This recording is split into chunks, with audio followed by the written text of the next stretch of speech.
Hello everyone and welcome to my channel. My name is Disarray and here we are going to be delving deep into the horror genre of video games, and I hope you guys will join me for the ride. To start things off, we're going to be starting with this little game called The Letter, which was developed by Yang Yang Mobile. It's a visual novel where you can play one of 6 characters, and it's currently on Kickstarter, so if you guys enjoy what you've seen here, go ahead and show them some support. But without further ado, let's go ahead and start the game. The Ermengarde Mansion. It was built for Lord William and Lady Elizabeth Ermengarde. Both were well known for their compassion and generosity, never failing to extend a helping hand to anyone in need, humble ambassadors of peace, beloved by their people. The seasons of joy eventually ended when the good nobles perished at the hands of the Great Plague.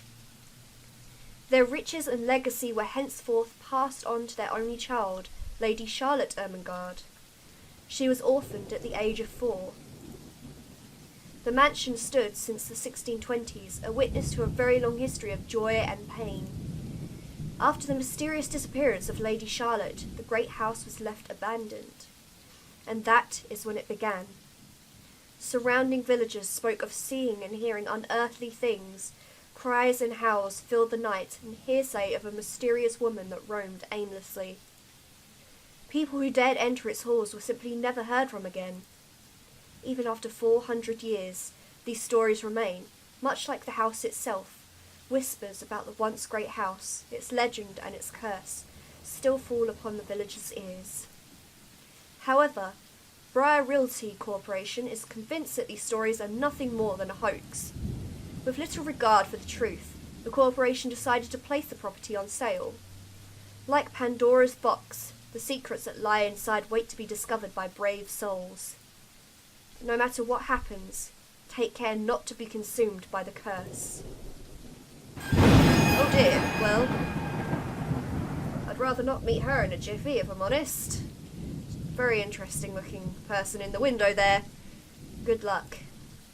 Okay, so we start the game off as Isabella.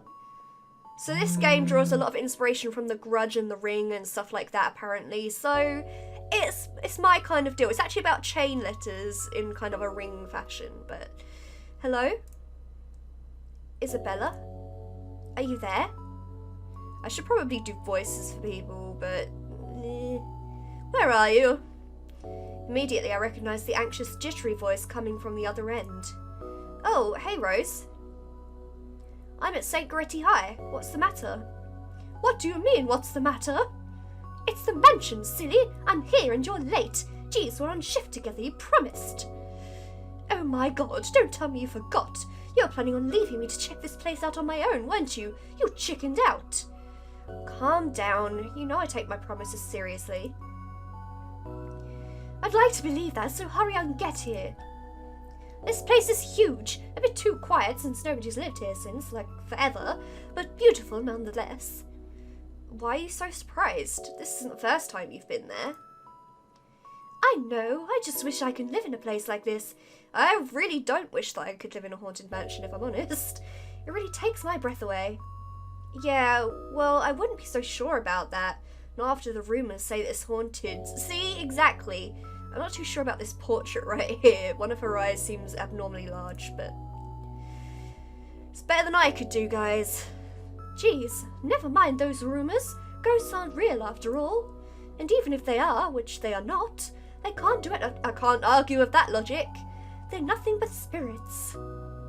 You don't know that.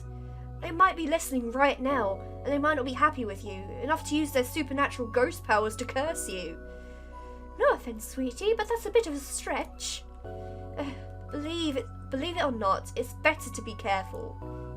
Right. Anyway, get here ASAP, please. I'm getting bored being on my own. Fine. Let me just finish up here. I'll be right there soon.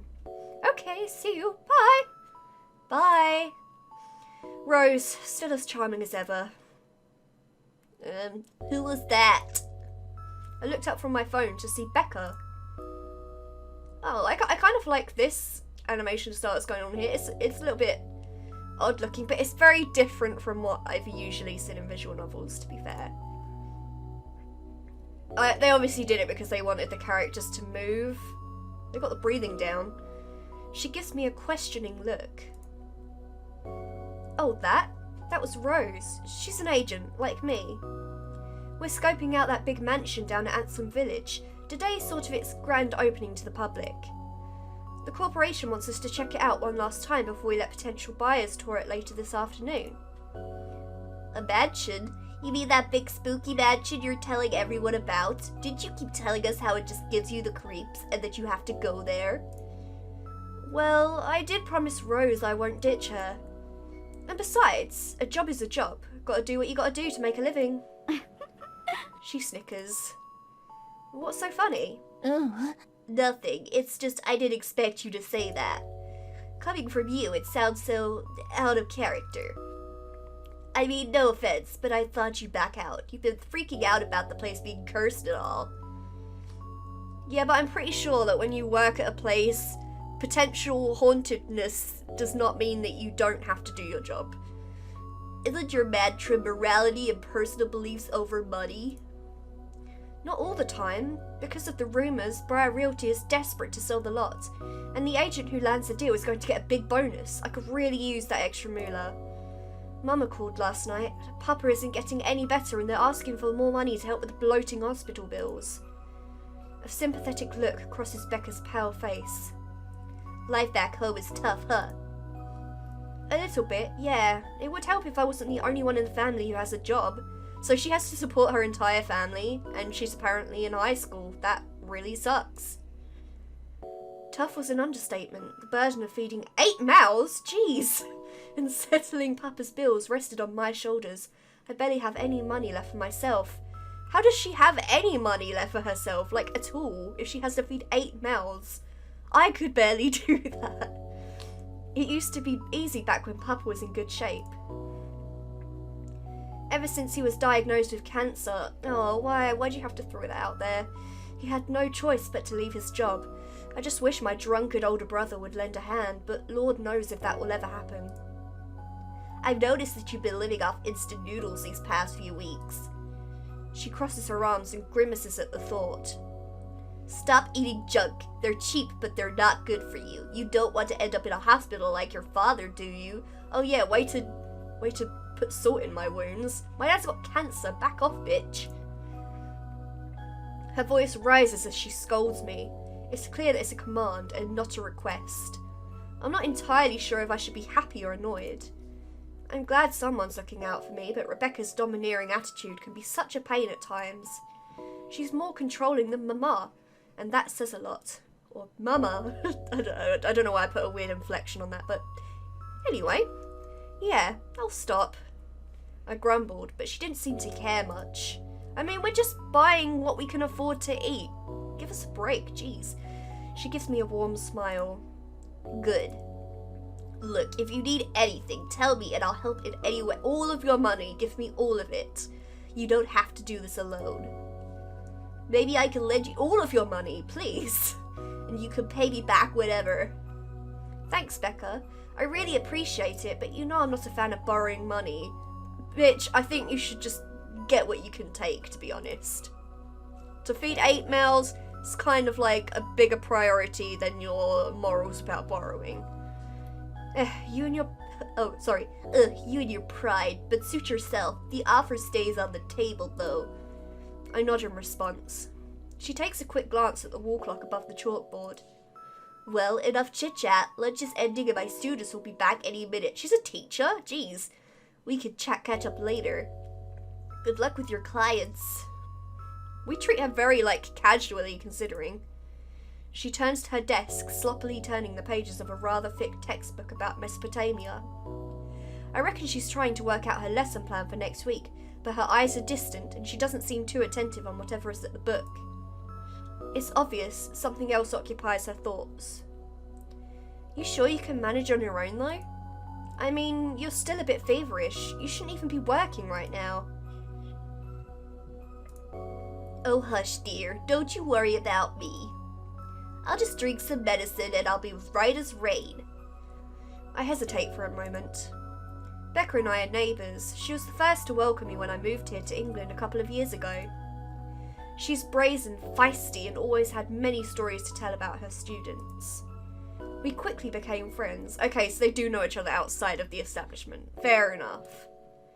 And with my family staying in the Philippines, she filled the void and became a sort of sister to me. Becca's had a cold for a couple of days now, and despite my advice to take the week off and rest, she went ahead to work anyway. Well, I've had a cold for like a couple of weeks, so, shut up. I caught her trying to sneak out this morning. Since there's no stopping her, I volunteered to drive her to St. Goretti High School, where she teaches history to rowdy teenagers. Not exactly the easiest job in the world, but I guess it's perfect with her boisterous and somewhat bossy persona. Oi, Belle. Becca clicks her fingers like a bitch, snapping me out of my thoughts. Seriously, lady, I'll be fine. For now, just go to work and stop making that Rose girl wait for you. I'll call you if I still feel bad, and you can come pick me up if it makes you feel any better.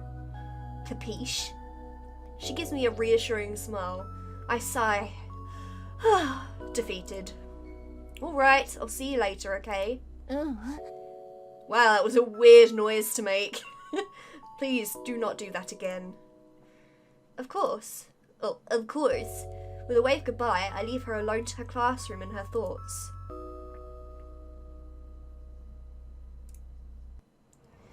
My car's parked down the street, just outside of campus grounds.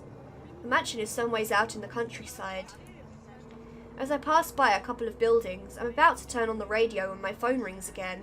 I pick it up without looking. You should not answer the phone while you drive, people. It's wrong. I neatly tuck it between my ear and shoulder. Rose? Guess again. That voice. Ash. I don't know a voice to give him for now, so he can just have a normal voice. I don't care, guys. Bingo. Hey, what's up? Just checking if you're still cool later this evening. You mean that thing with Zach? Yeah, it's the premiere of that indie movie he's been working on for ages. He's really excited to watch it with his friends. And by friends, he means us, apparently.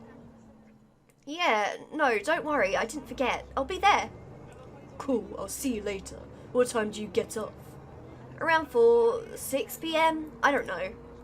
It's the first day of open house at Ermengarde Mansion, and we're expecting quite a number of potential buyers. I'll be booked the whole afternoon. Ermengarde Mansion? You know, the big Jacobean house, big Jacobean mansion at Anslem Village. I'm on my way there right now, actually. On your own? Yeah, well, Rose is already there, but yeah. I see. Looks like the scaredy cat finally toughened up. Shut up! I can hear Ash chuckle from the other end. I'll see you later. Drop me a call when you're done. Whatever. Bye. Stupid Ash. Always teasing me whenever he sees a chance. I'll show him who's tough. I'll kick the crap out of those ghosts. Takes a few more minutes before I finally reach the infamous mansion. I have to admit, it does look wonderful from the outside. Yet that does nothing to hide that something is just wrong. The neighbourhood nearby is desolate. Everybody keeps their distance out of fear, horrified at the thought of falling under the mansion's curse. Somehow, it makes me feel sad.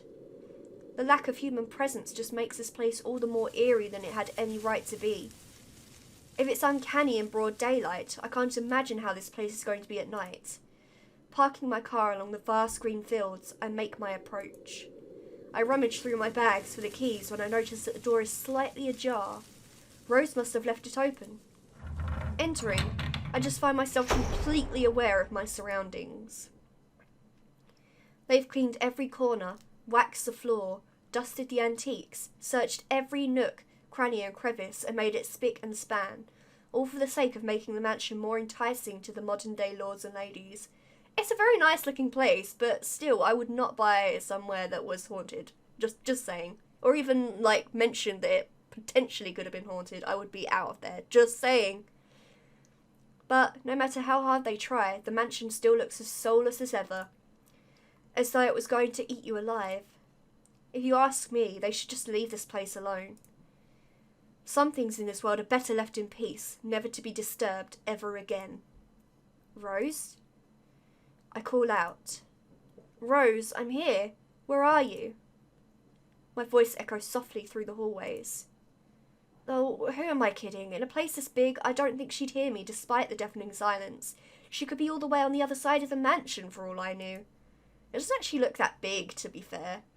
I reach for my phone and dial her number, but... The number you have reached is not in service. Okay! That automated voice. Fair enough. Not in service? What do you mean, not in service? I mean, I would have been happy with a picture of the phone just saying, this phone is not in service. We were just talking a while ago. It's not like she was eaten by the house, right? Oh, that's silly. Or maybe the ghost did hear us talking and spirited her away. Right? Right? Why is she trying to convince herself of this? No, Isabella, don't be ridiculous. She probably wandered off deeper into the house and lost signal or something. I dial her number again, hoping to connect this time. The number you have reached is not in service. Or we could just go look for her instead of, trying to communicate entirely through our mobile. But to no avail. Oh boy. I have a very bad feeling about this. Rose?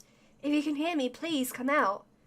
Come on, Rose, this is where you jump out and say it's all a prank. Please. This isn't funny. You know this place gives me the creeps. No answer. This isn't going to work. The place is big. She could be anywhere. I need to start looking for her. I take a deep breath before venturing on, deeper into the mansion.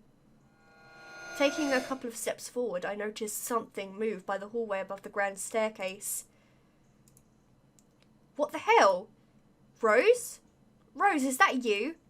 It's not funny. I'm leaving if you don't come out. Silence. Not coming out, huh? Fine, I'm going. Okay, that was a lie.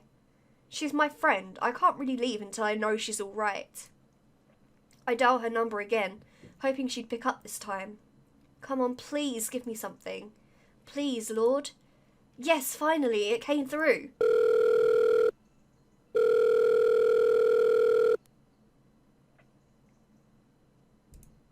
Hello? Hello? Rose, I'm here at the mansion. Where the hell are you? She didn't respond. Albeit there's heavy static coming from her side, I doubt she could hear me. Rose, come on, where are you? I ask again as the static starts to settle. Attic. Apparently she's like some kind of grudge woman now. What? Why the attic? Okay, well that was sufficiently creepy. Oh, it got cut off. Man, do I really need to go there? I cannot blame you for not wanting to go into a haunted house's attic. All of the worst things happen there. Just watch The Ring. You'll know what I'm talking about. With how deep inside the mansion the attic is, there's barely any signal there, but why was she there? Out of all the places she could be, she just had to make me go fetch her in the creepiest room of this place. I don't know, basements could be potentially creepier. Is she doing this to get back at me for being late? Whatever, I'll just go. The sooner I meet up with her, the sooner I'll feel better about being in this place. I make my way carefully up the staircase. My legs wobble as I mentally curse the fact that I chose real estate when I could have picked up a career that didn't involve strange abandoned houses. I really like this, these whole kind of ambient animation type things, like the curtains and the birds. Makes it feel kind of a bit more real than a lot of visual novels would probably do. Upon reaching the top, the grand hallway greeted me.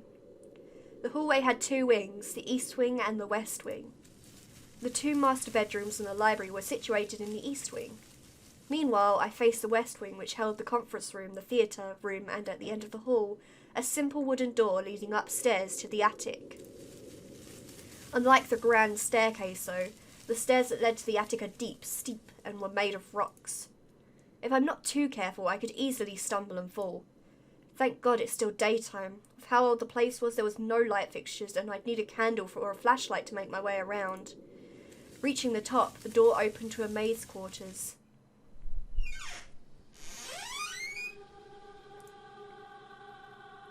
Wow, this room. Straight out of a haunted house. Just gotta say that. It looks exactly as it had been since the last time I was here. Full of dust, worn out, and faded by time. I thought they cleaned this place. Did the cleaning crew miss this room? Ugh, Cleanliness is the least of my concerns right now. The more pressing matter is Rose. She's not here. Bloody hell. Bloody hell. It's like the most British thing they could think of. Was I dreaming when I talked to her a while ago? Did I mishear her? No, it couldn't have been a dream, and I'm sure she said she was here in the attic. After all, the creepy ambience of this estate is doing such a remarkable job of making sure I stay alert and awake. Maybe this is just a prank. Or maybe that phone call was Rose's last message to me before the curse got her. We're really hung up on this, huh? Ugh, shut up, brain. You're not helping. Don't make this scarier than it already is. But if she's not here, then where is she? That's it. I can't do this anymore. I'm leaving. We must have angered the spirits living here. I knew disturbing this mansion was a bad idea from the very start. But nobody listened. Be fucking realistic, they said. They think I'm cuckoo because I believe in curses and ghosts and all that. Me and my outlandish backwater country beliefs. I've always strived to be a model employee, but not this time. No, I'm turning back for the sake of my sanity. Briar Realty can find another agent who is more fucking realistic than me to tour people around this haunted house. Before turning back, I take one last look at the gloomy old room. Huh? What's this? My worries about Rose's whereabouts must have caused me to miss it when I first entered the room, but there's clearly something on the floor. It looks like a letter? It's a letter lying on the ground just a couple of inches away from my feet. Out of sheer curiosity, I lean down and pick it up. Strange. I don't recall seeing this after the last time I was here. This picture is gorgeous, by the way. Just look at this. Look how beautiful this is. A few days back, a few other agents and I were exploring the mansion to prepare for today. I had been the last to look inside the attic and leave, and this certainly wasn't here before. Someone must have been in this room since then. Well, we know Rose was in here, so did Rose leave this for me? Was she here a while ago? She did tell you that on the phone. Geez, pay attention. I couldn't have missed her though, could I? There's only one set of stairs to and from the attic. Only one way to find out. The letter isn't exactly in pristine condition. In fact, it looks rather ancient. The paper is so thin and rough, I'm worried it will fall apart if I so much as touched it. I need to be careful. I open it, and what I read shook me to my core. Well, that is a pretty horrific thing to find in the attic. Okay, so, help me, help me, help me. Help me, help me, help me. Help me, help me, help me. Help me, help me, help me. What? Oh my god. The letter is filled with nothing but the words help me written in a crimson shaded pen. Or blood. I gulp. Geez, be more original. Writing in blood like that. It's in every horror game ever. The same phrase just keeps going on until... Send this to 5 people or else. Or else what? Or else what? As quickly as I can, I scan the back of the paper. I peek into the envelope to make sure I'm not missing out on a second page. But there's nothing. No. Oh, please, no. So is she actually supposed to kind of cut herself so she can bleed the words help me onto a piece of paper for 5 different people? I mean, that's a lot of blood, guys. My hands are trembling as dread creeps over me. I start to realise that the room is suddenly getting colder. I need to get out of here. Coldness is a sign of ghosts. Hurry! Folding the paper in half, the sight that greets me next has me frozen on the spot. Wow, those are some gross looking feet. Somebody needs a pedicure. A pair of blood-soaked feet enters my field of vision, covered in gaping wounds with skin eaten away to reveal flesh, bone, and all manner of things one isn't meant to see. Nerves and veins are exposed in a grotesque display. A foot rested at a painfully odd angle. I can do that with my foot, that's not painful. And all the toenails seem to have fallen off, leaving only the decayed remains of infected nail beds in their wake. I can feel bile rising in my throat at the gory sight. I would already have run swiftly in the opposite direction. It's too much. All of it is too much. I want to make a break for the door, run, scream, throw up, anything, but my feet won't budge. I feel trapped in my own body, glued to the floor out of terror. The only sign that I'm still alive is the loud beating of my heart as it echoes in my ears, and the tremor that continuously runs through my body. I'm definitely not breathing. Or maybe I am, but Lord knows, it certainly doesn't feel like it. I open my mouth to say something, but the words catch in my throat. I'm completely paralysed and frozen on the spot. I want to cry. I don't know what I should do. Lord, please help me. Well, I'm pretty much going to guarantee from past experience of visual novels that closing your eyes and praying is not going to help. And I mean, if a serial killer was standing in front of you and you started closing your eyes and praying, that guy is still going to kill you. He's not going to give a damn. Just saying. So let's go ahead. Or actually, can we... No, we can't access the menu. I was going to say I would see both, but let's just be brave and look up. I need to face it. Whatever these feet belong to, I need to face it. And if I'm going to die, if they're going to kill me, at least I'll know what my killer looks like. I don't know if that's the best reason. A cold comfort. I can feel tears forming in the corner of my eyes and my whole body trembles still. I've never felt this vulnerable in my entire life. I take a deep breath, summon every ounce of courage I have left in me, and shift my gaze upwards. Okay. Need a little bit of makeup there, lady. This is not a good look for you. What? Please don't hurt me. Okay, that's even creepier. Go back to the O face. I don't like this. She's doing that eye shaky thing. Whenever people do that, it makes me incredibly sad. Please do not do that. It's creepy as hell.